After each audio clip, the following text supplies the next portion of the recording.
プラッシュフロー。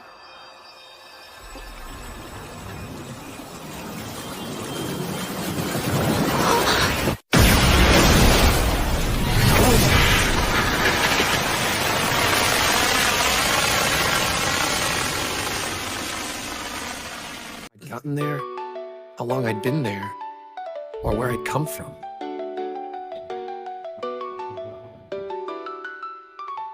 I warn you, life in Grimgar isn't going to be easy.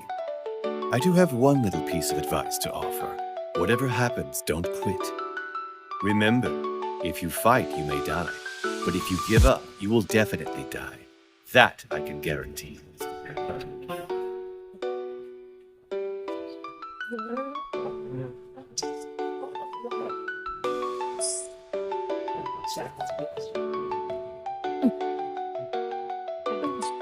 Gosh, you guys, I'm sorry about that.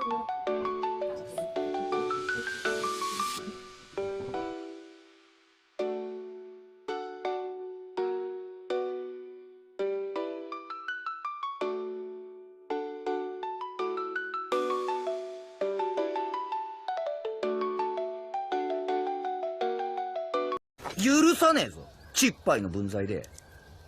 ちっぱい？それで許されるのはシホルみてえな隠れ巨乳だけだ。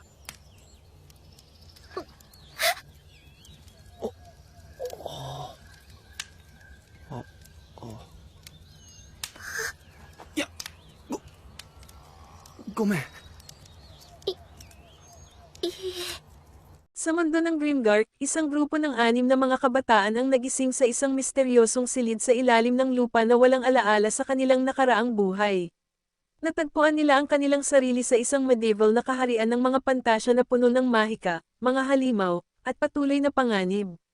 Habang nilalakbay nila ang hindi pamilyar na mundo na ito, hindi lamang sila dapat mabuhay kundi alamin din ang katotohanan tungkol sa kanilang pag-iral at tuparin ang kanilang mga tadhana bilang mga bayani.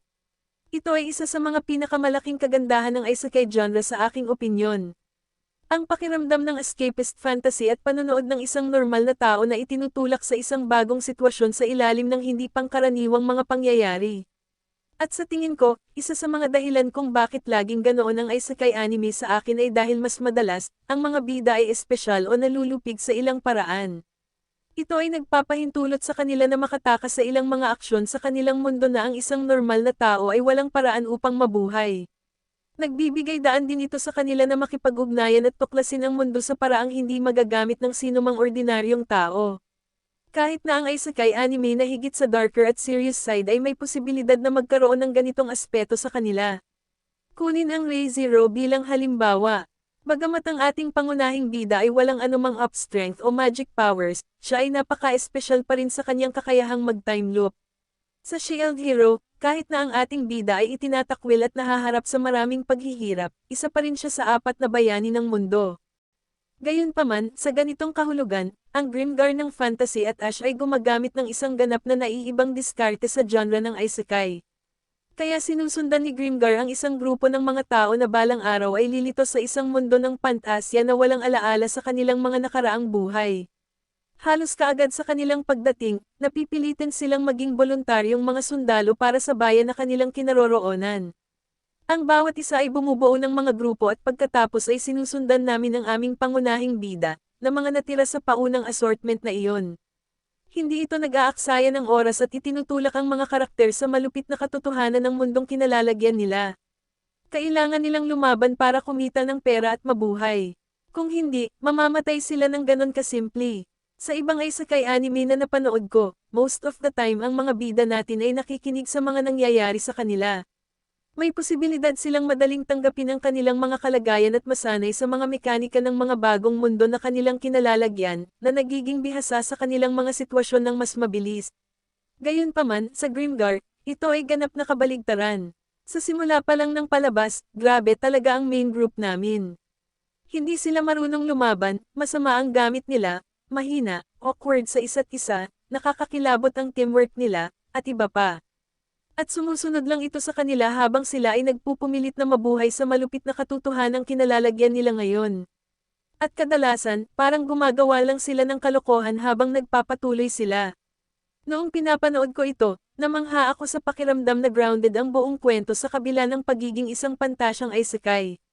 Tulad ng, ito ang magiging kalagayan ng pagiging isekai para sa isang taong hindi espesyal o up sa anumang paraan. Hindi sila pinili na dalhin sa Grimgar. Wala sila sa kanilang level 100 na avatar ng laro. Hindi sila mga likas na matalinong kasanayan o klase. Hindi sila espesyal, maliban kay Yumi. At alam ito ng anime base sa mga kuha nila, mga ordinaryong tao lang sila na nagpakita dito sa tila random. Inilalagay sila sa isang sitwasyon kung saan kailangan nilang pumasok sa mga paghaharap sa buhay o kamatayan o sila ay magutom. At ang isa pang bagay na nakita kong napaka-refresh tungkol sa Grimgar ay ang pagbabawas ng mga elementong tulad ng laro dito. Sa maraming isekai na nagaganap sa mga mundo ng video game tulad ng Grimgar, ang mga mekanika ng laro ay laganap pa rin sa bagong mundo, tulad ng kakayahang ma-access ang mga menu, makakuha ng mga puntos ng kasanayan at karanasan, mag-level up, at mga bagay na katulad nito. Kapag lumaban sila, hindi sila lumalakas sa pamamagitan ng kanilang mga istatistika na mas mataas at nag-level up, lumalakas sila sa pamamagitan ng pagkakaroon ng aktwal na karanasan sa labanan at pagbili ng mas mahusay na kagamitan. Pinaparamdam nito ang sitwasyon na mas grounded at pakiramdam ng mundo na mas buhay dahil binawasan nila ang mekanika ng laro sa pabor ng pag-unlad at pakikipaglaban ng mas organiko at parang buhay. Ngayon, ang mga karakter na sinusundan namin ay isang partido na nabuo dahil sa kanila ang mga natira sa orihinal na grupo, at ang katotohanan ito ay makikita sa kanilang mga pakikipagsapalaran. Ngunit ang bagay tungkol sa mga karakter ng Grimgar ay ang pakiramdam nila ay tunay. Ang mga taong ito ay isang koponan, napakalinaw sa ilang beses sa buong palabas na hindi sila perpektong pinagsama. At kung nagustuhan nyo ang aking video, pindutin nyo na ang subscribe button. Like, follow and shares, para updated kayo sa mga susunod pa nating kwento.